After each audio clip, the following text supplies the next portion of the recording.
The Ayatollah may be on his way out. We have new footage coming out of Iran showing the devastation that the bunker buster bombs have wrought onto the place. We're going to check that out. We're going to check out some uh, insightful commentary about what's going on over there from me, from Grok, from the rest of the internet. We'll check out some other things. First, let's check out some of these images.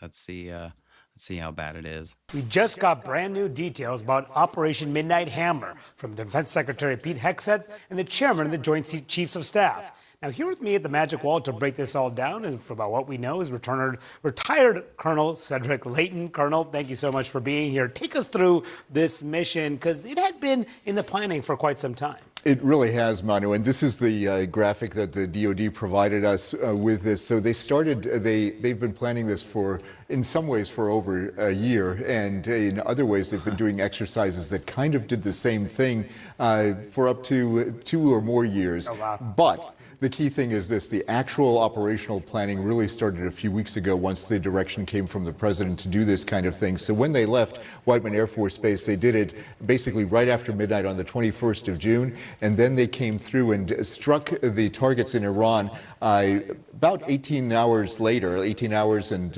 19 hours later, and they hit the 3 sites that we've been talking about before. These are the ones that, of course, have become famous now: Fordo, Natanz, and Isfahan. And these are the ones that, of course, not only because they've been in the news, but because of what they had, became important from an operational perspective to actually eliminate. And that's why they had the kind of payload that they did on the B-2. And there's been a lot of discussion about the Fordo facility in particular. And the Pentagon says they've obliterated Iran's nuclear capabilities. But Fordo in particular, how hard is that to penetrate? So take a look at this right here, Manu. When you see the security perimeter right here, and then in just a second we'll get some more details here, because you've got the support building and tunnel entrances. This is way deep underground, almost 300 feet underground.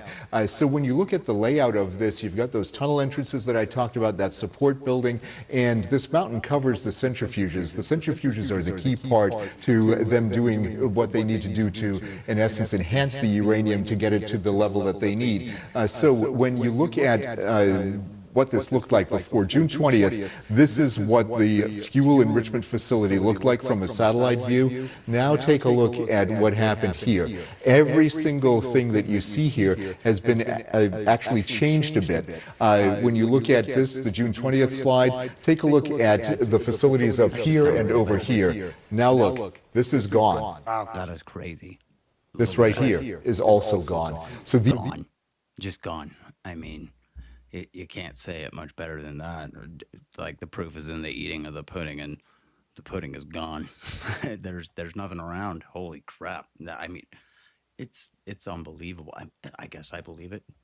We spend a whole lot of money on ordnance. Hopefully it would be real good. these are the kinds of things that happen. And another thing that's really interesting about this, take a look, this is that support building that we showed earlier. Everything looks intact. These are the tunnel entrances. Now let's take a look.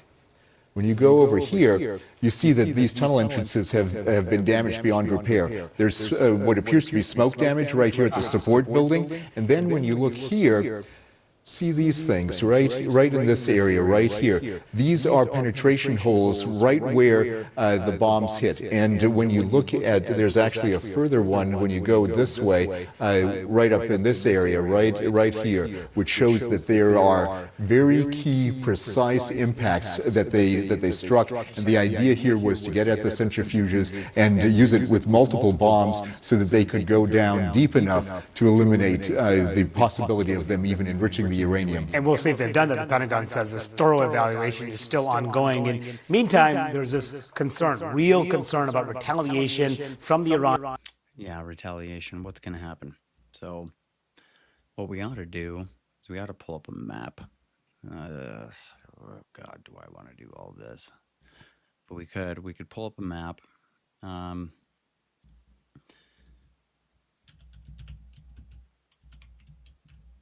That's what we ought to do, is go to Google Earth. Oh, this, yeah, either way.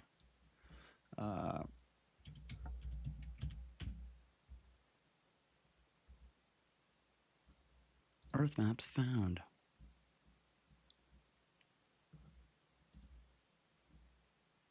Am I on the wrong site? I might be.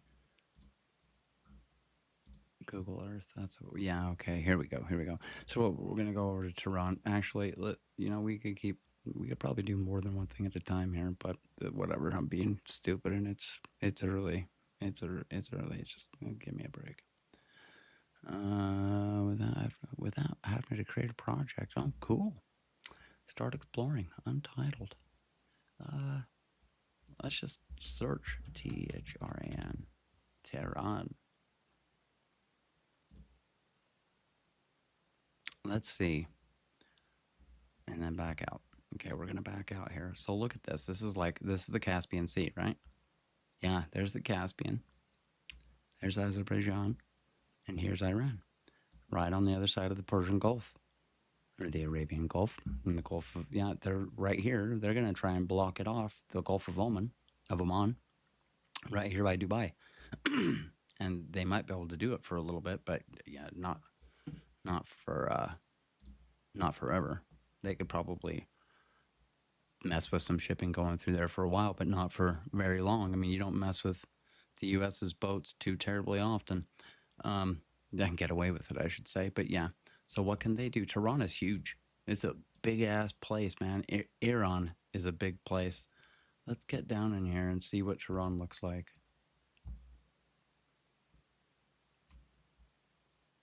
Can't we, how do we change the view? 3D, yeah, right there. This place it's a huge city. Gigantic. 10 million people live in this place. And we think, yeah, you're not going to evacuate, of course. You know what I mean? But here, let's do the 3D turnabout here. That's crazy. It's a big place, man. To think that, they've been taken over for so long. 46 years, as old as I am. Khomeini's been in power for as long as I've been alive. That dude needs to go. Check this out. Iranians against U.S. assets in the region. There are a lot of them, tons, thousands of troops as well. Yeah, basically 40,000 troops throughout the Middle East, Manu, and especially concentrated in the Persian Gulf region. And what's across the Persian Gulf? Iran itself. So that means that it's within missile ranges of not only the long-range missiles, obviously, but short-range missiles as well, that the Iranians could easily lob into the areas such as the United Arab Emirates, Qatar, Bahrain, Kuwait, and Iraq. So those are the kinds of things that... Okay, so check this out. We've got the Sigil 2,000 kilometer rocket, the Imad 1,700 kilometer rocket, the Qadir 2,000, Shahab 3, 1,300, the Koram Shahar, Kohoram Shahar, yeah, and the Somar, the Sparrow. Is that what that is, the Sumar? I think that might be. Anyways, these missiles, they're no joke, but you can see exactly how far out they can reach, right? What are they going to do? I mean, supposedly, the retaliation would have been brutal and swift. But if I was a betting man, I would have figured that, there would have been a lot more missiles going all kinds of directions. And yes, so these guys have been launching rockets over to here into Israel and all that. And they know exactly, they can hit a moving target with these rockets. These things are no joke. These are not cheap, and they are not poorly made. They're well made. They're just, yeah, with the resources that they have to make a lot of them. So they don't buy the best of the best, but it's still good enough to get ordnance on target. So yeah, it's a thing. It's a thing. If anyone was, I mean, this is concerning. I personally, I'm actually surprised that there hasn't been a lot more retaliation in other nations, in other countries, and at our troops, at our stuff. I'm sure they're thinking about it, and I'm sure there are suicide bombers strapping on things right now that no one wants to talk about. But it's almost like we've stopped talking about it, but that still happens. That our forces have to worry about from a force protection standpoint, but each one of these areas really makes it very clear that every single one of our troops is definitely within range, but that doesn't mean that they can't defend themselves. They will be able to defend themselves if the proper measures are taken and if we have the right intelligence when it... Yeah, we better have good intelligence before you start striking any of these. Comes to Iranian intentions. Yeah, that's everything that U.S. is watching for right now, that next step that the Iranians may take. Colonel Layton, thank you so much for breaking this all down for us. You bet, Manu. Wolf, back to you. All right, Manu, I'm joined now by CNN national security analyst Beth Center. Beth, thanks so much for joining us. What kind of intelligence gathering is happening right now to ensure that the Pentagon's original assessment that had been made public, that these Iranian assets were obliterated, is actually accurate? Right. So there are going to be multiple different kinds of sensors and overhead imagery, as well as trying to maybe listen in on what people are saying. The Israelis have a human network of spies. So all of these things will come together in the intelligence community. We call it all source intelligence. We're taking things in from everywhere we can to put together a picture of what happened inside that hall. But in addition to that, everybody, at least all of us on the outside, are asking the question, where is all of Iran's highly enriched uranium and their centrifuges? Can we say that with these 3 sites hit, that there aren't other, that the HEU, the enriched uranium, and the centrifuges haven't been secreted away to covert? I think they said that they watched some trucks pull up to these sites before the strikes happened. Actually, and seen the trucks drive off. And if that means if they watch the trucks pull up and load something onto them and then drive away, chances are they still followed those trucks to wherever they were heading. And wherever they went, I'm sure they've still got a marker on them or whatever. They're not getting away. When you've got a satellite parked overhead looking just for those things, yeah, good luck. Covert facilities that I would say we would be crazy to think they didn't have, to use a double negative. The U.S., as you know, Beth, is now in a heightened state of alert in the region for possible retaliation. How is the U.S. intelligence community now monitoring any potential Iranian-related threats? Well, a couple of different ways. Again, looking at all the groups that are very well known, that have been tracked over many years because they have attacked U.S. troops throughout the region for, a long time. And we are also, I'm sure, working with our liaison partners in these countries. For example, the Iraqis have been fantastic partners. They don't like to talk about it, of course, and we don't either. But, obviously you need to work with the governments to help ensure that U.S. troops are not attacked. And we will be holding some of these countries accountable as well for doing what they can to keep the lid on these militia groups in their countries. So we will be working with our partners and then also independently to be tracking all of this. Still a very, very dangerous situation indeed. All right, Beth Center, thanks so much for joining us. Federal officials. All right, let's see what else is going on. The regime may be on its last steps. Let's see. Overseas Israelis are praising Donald Trump for striking Iran, putting up this sign in Tel Aviv reading, "Thank you, Mr. President." It comes as the Israeli military says this morning it carried out new strikes in Iran after Iran launched another round of attacks towards the Jewish state yesterday. Mike Tobin is live in Tel Aviv with the latest. Good morning, Mike. Good morning, Lawrence. Israeli warplanes are back in action in the skies over Iran, picking off targets at will. In fact, the Israelis say they've fired some 100 missiles over the past 2 hours. Among the targets hit, they have followed up the U.S. strikes at the Fordo nuclear facility, hitting an access road at the Fordo nuclear facility, preventing the Iranians from going back there. They hit command centers for the Revolutionary Guard, a headquarters for a corps called the Alborz Corps, and they continue to hit. You know what I hate? I hate this right here. You see this? You see this video that they gave us? This video. Look at this. It's like, okay, so the Israeli Defense Forces, they have optics on those jets and on their things that can see a mouse's ass at 10,000 yards, and they literally get this video feed, give it to their department of, say, here, we're going to give this out to the news, make it look as shitty as you can, go in there and just destroy the clarity and the definition. I want you to shake it up, zoom in 1,000,000 times, and then blur it all to hell to make it just. And there's a reason why. There is a reason why. It's a stupid ass reason.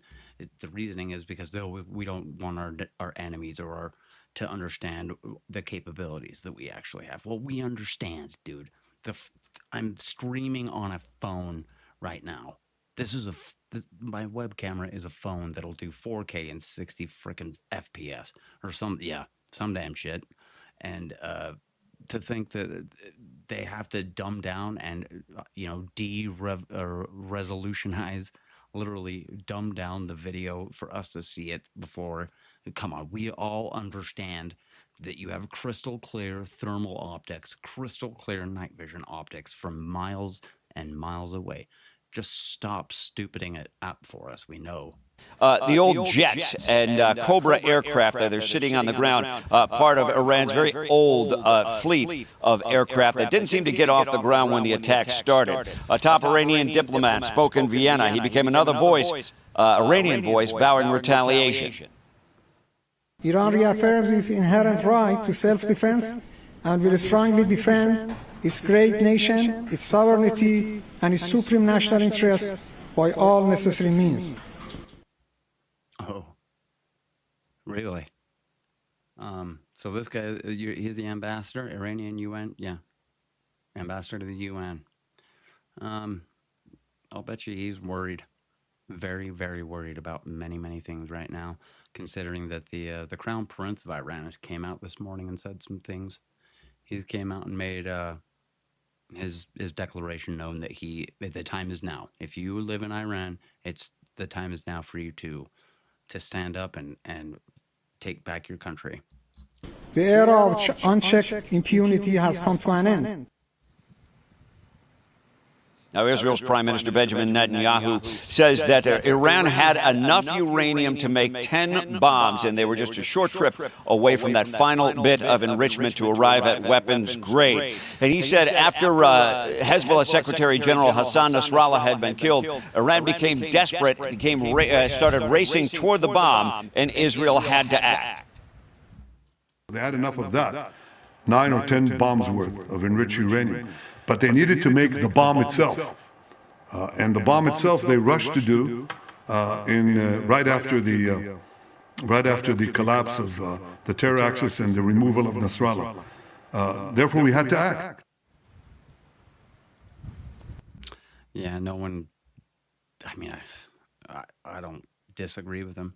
He should do what he's going to do to protect his interest, the interest of his nation and his people, period. Iran is an existential threat to Israel. Oh, they have been since I was a boy. They have been since the 70s, literally since the 79 when the Shah got kicked out and the Ayatollah took control. It's crazy, man. It's crazy. These guys, now is the time. Hopefully, I mean, I don't want to send U.S. troops. We do not want to send U.S. troops into Iran. The Iranian people, the good people of Iran, will be able to take control of their nation themselves.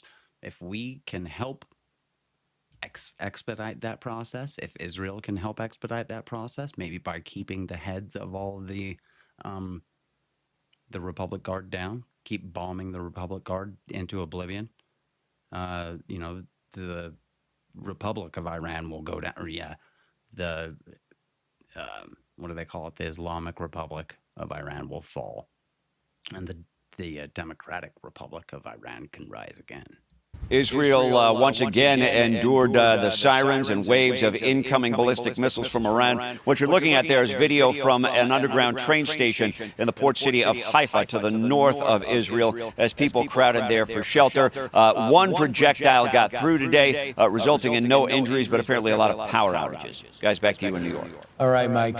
Thanks so much.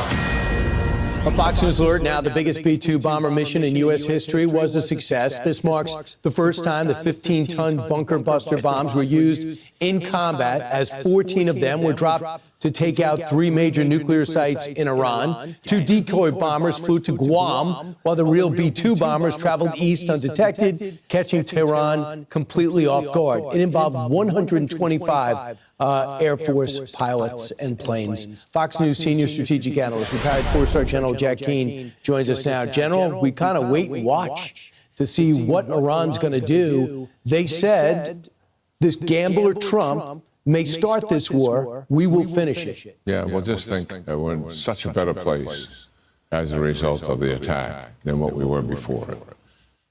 It's true. It really is. You know, everyone thought that Iran's airspace was tightly controlled and no one could go in there and do what they wanted. We invented the B-2 bomber and these bunker buster bombs basically for them. And Russia, don't get me wrong, and Russia too, but Iran was like the hottest airspace on the planet up until like 2 weeks ago. Just imagining flying a B-2 bomber over Iran would have been a real desperate and hairy situation up until now. Like, this is such a proof of concept. It's absolutely amazing, but they haven't seen a B-2 bombers being used since Iraq. You know, since Operation Enduring Freedom or Operation whatever, whichever friggin' one of those, Operation, not even Iraqi Storm, but, and maybe they only use the stealth fighters in there too. Anyways, maybe I'm wrong, but that being said, this is such a proof of concept. The B-2 bomber has a radar cross-section of like a sparrow. It's like nothing. Like the size of a PlayStation. It looks like nothing flying through the sky, like nothing. And so when you've got this big ass flying wedge that comes up, it doesn't come up on radar, basically. If you've got your radar tuned in so tight that it's picking up birds, then your radar's useless anyways. So it basically just doesn't show up, goes in there and drops a 30,000 frickin' pound bomb right on your unsuspecting head. Boom. That is force projection. If anyone ever said that they wanted to project force across the world, well, by God, America just did it. I don't think there's, I mean, if they can drop those bombs on Iran's head, where can't they? Where could they not do it? I would like to know where the airspace on the planet is that bomber could not drop that bomb on. And I think when you look at this, is this going to end at a negotiating table or is this going to end on a battlefield? And Iran, they've got to go through a couple of things. One, I think the status of the damage and the nuclear enterprise is a factor in their decision making, in my view. Also, they're on their own time schedule. And we're kind of getting into the crouch and getting ready for an attack. But they may take their time. This is their time schedule. And I think when you look at the options they have in front of them, one is to come to the negotiating table. And if they did that, the Trump administration is going to insist on what they never did before. They would have to voluntarily dismantle whatever is remaining of the nuclear sites, verify that with independent inspections. But I think the Trump team would put much more on the negotiating. Yeah, it's never going to happen. It's just not. I think we all know it. Iran's never going to come to the table with that. They're going to do it. Well, I mean, this regime, the Islamic Republic of Iran, whatever. It's not a republic, but I mean, I guess it is. Yeah, they're never going to stop because the Ayatollah and the entire fundamentalist Muslim fundamentalism bleh, is just going to continue doing what they do over there. Unless someone puts a stop to it. They've said they'll kill us all. They want us all dead. At the end, well, what they want is they want the end of the world. And that will begin by starting to kill all of us. By the end of the world, the caliphate. Or the intifada, right? The fourth intifada, whatever. Table in terms of guarantees for the future.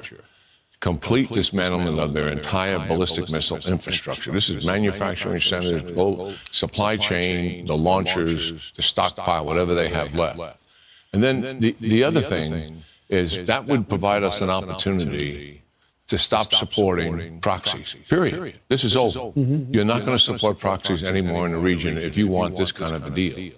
And the last thing is, not only are you not going to support it, but you're going to stop your malign and aggressive behavior. In other words, you're going to change your behavior completely in the region. And then, and only then, will we insist on a ceasefire.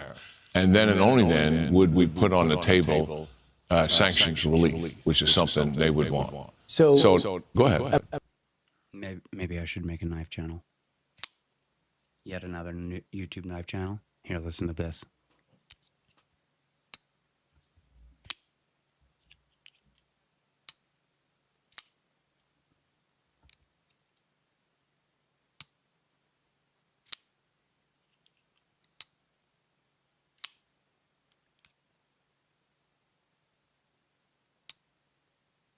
Oh, yeah. What is that? That is the MBK Slayback XL. Monterey Bay Knives Slayback XL. Another YouTube channel goes to knife content. One more down. See, what camera am I? Right here. Okay, yeah. There's 3 of you there. Jeez. It's a pretty cool knife, honestly. Let's see here if I can show you.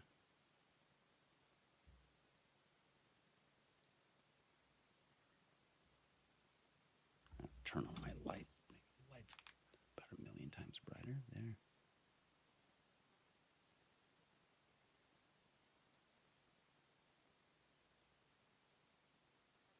I'd have to change the profile of my camera and do some other stuff if I wanted to do this. Boy, and the reflections in this thing.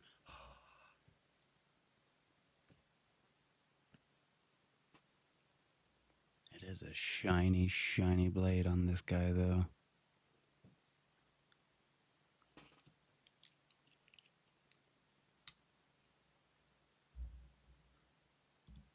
I mean, that is the deal. And when it comes to time, do you think there's pressure on them to show that they do have a pulse? Because even their surrogates are doubting whether it's worth their while to defend the mothership, Iran. And when it comes to the JCPOA, when some people keep saying if we didn't tear up the JCPOA, that allowed those ballistic missiles to still be manufactured and used. There was no attention to that at all. And the proxies, I don't see them ever shutting off the proxies. That seems to be their lifeblood. Yeah. Well, a couple of things. First of all, the JCPOA, they allowed them to have a threshold capability, which is close to 90% weaponization in 2025. That's this year. In 2030, they allowed them to have as many nuclear weapons as they wanted.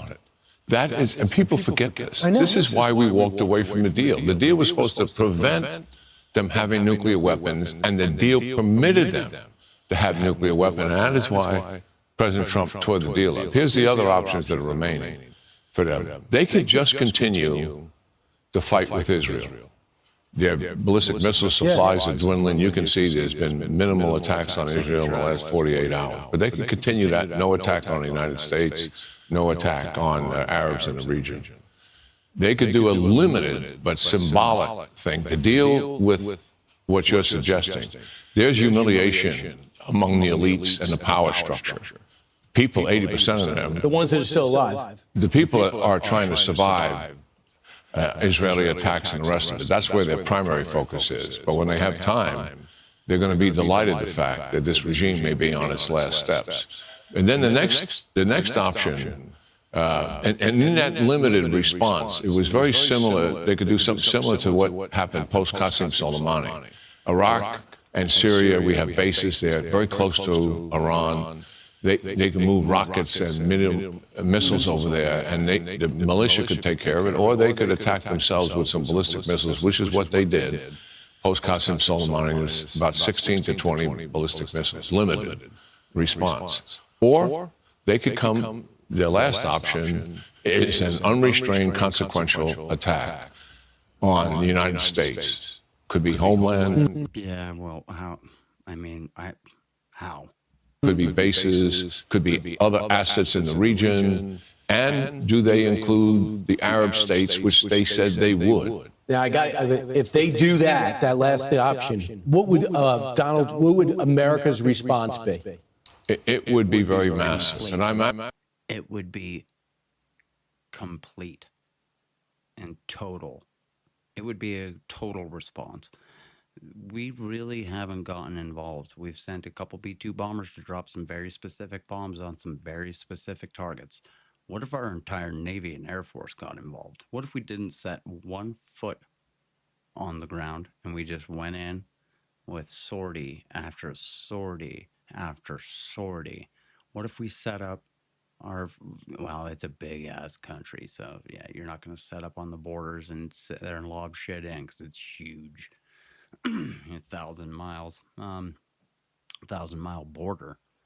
Shit, just with one country. I think they have a 1,000-mile border with Iraq, so it's a big ass place. I'm absolutely convinced, Brian, that the administration has told them in no uncertain terms, if you attack the United States and do harm to us, then everything is on the table. Every target in your country is on the table. And now let's assume most of the nuclear enterprise is gone, the ballistic missiles. We would finish off whatever needs to be finished. Industry, oil, plastics, rubber, transportation, how the war machine. How can you build rockets? How can you build? Yeah, that's what they would go after. They would completely we would decimate any war-capable industry. Any industry that has any ties to manufacturing for the war effort, period.